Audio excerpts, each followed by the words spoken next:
Sur le territoire, en fait, l'idée de la recyclerie, c'est de proposer la collecte d'équipements sportifs dont on n'a plus l'utilité, qui dorment la plupart du temps dans nos placards, qu'on a peut-être du mal à se séparer parce qu'on ne sait pas à qui le confier. C'est pas de montrer du doigt les gens qui n'ont pas forcément le bon comportement, c'est de les amener à se poser la question de dire j'achète un équipement, j'en fais usage, mais qu'est-ce qu'il devient après ?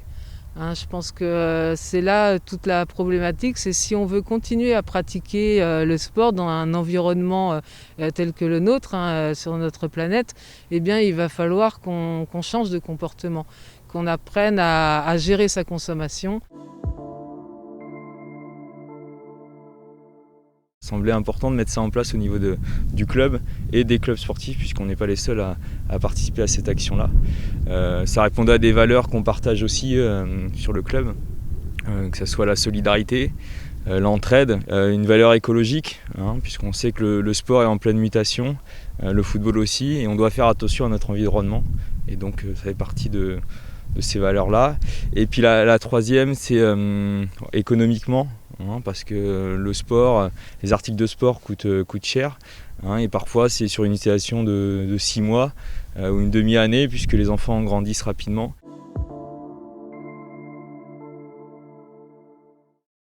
Si demain on peut dire si les enfants vont dire à leurs parents bah non on jette pas ces chaussures, elles sont trop petites, on pense à la recyclerie, nous on aura tout gagné dans l'histoire.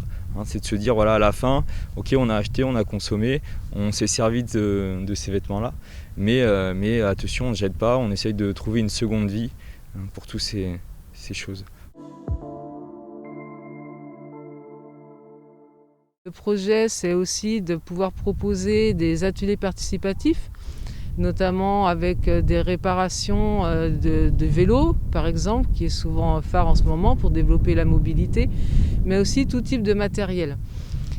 Pourquoi ? Parce qu'on voit que lorsqu'on achète un exemple, une raquette de tennis, s'il y a le cordage qui lâche, on n'est pas forcément capable de réparer et ça va être un frein pour pouvoir retourner justement pratiquer du tennis. On va avoir, soit on n'a pas les moyens de racheter une nouvelle raquette et donc on arrête le sport, soit on ne sait pas réparer. Donc nous, on viendra proposer ce type d'atelier.